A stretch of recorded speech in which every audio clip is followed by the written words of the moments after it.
Ever pondered the significance of a home vegetable nursery?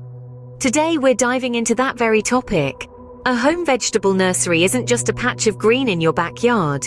It's a source of fresh produce, a refuge for pollinators, and an opportunity to connect with nature. Step 1. Select the location. The perfect place for a home vegetable nursery basks in 6 to 8 hours of sunlight each day. It's also crucial to have easy access to water and a spot that's relatively level. Step 2. Choose your crops wisely. Consider the climate, the soil, and your culinary preferences. Tomatoes, lettuce, and radishes are great for beginners. However, if you're feeling adventurous, try your hand at cucumbers, zucchinis, or even eggplants. Step 3. Prepare the soil. A fertile ground is paramount for your plants to thrive. Enrich the earth with organic matter, like compost or well-rotted manure. This not only provides nutrients but also improves soil structure, encouraging healthy root growth. Step 4. Sow your seeds. This is where the magic truly begins. Follow the instructions on the seed packet for the best result. Some seeds flourish when sown directly into the ground, while others prefer to start life indoors or in a greenhouse. Step 5. Care for your plants. Regular watering is essential, but be mindful not to overdo it. A good rule of thumb is to keep the soil consistently damp, but not waterlogged. Don't forget to weed regularly too. Before we move on to harvesting, there's an important piece of documentation that professional growers in the UK should be aware of: the plant passport. This isn't required for home growers, but if you ever decide to sell or move your plants within the EU, you'll need one. A plant passport is a document that proves your plants are healthy and safe to move. You can apply for it through the Animal and Plant Health Agency, or APA. So if you're planning to take your gardening hobby to a professional level, make sure you have your plant passport ready. Step 6. Harvest your produce. This is the moment of triumph. Harvest your vegetables when they're ripe and enjoy the fruits of your labor. Remember, regular picking often encourages more growth. Now that you've successfully grown your plants and harvested your produce, you might be wondering, what's next?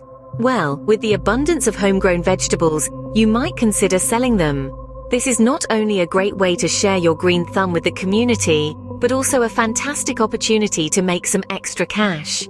You could set up a stall at your local farmers markets, where people are always on the lookout for fresh organic produce.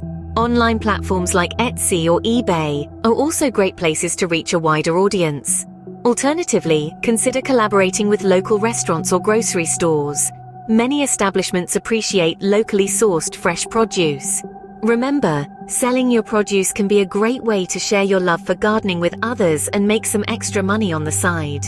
Before you start selling your produce, it's essential to understand the regulations and insurance requirements. First, check with your local council about any specific rules regarding the selling of homegrown produce.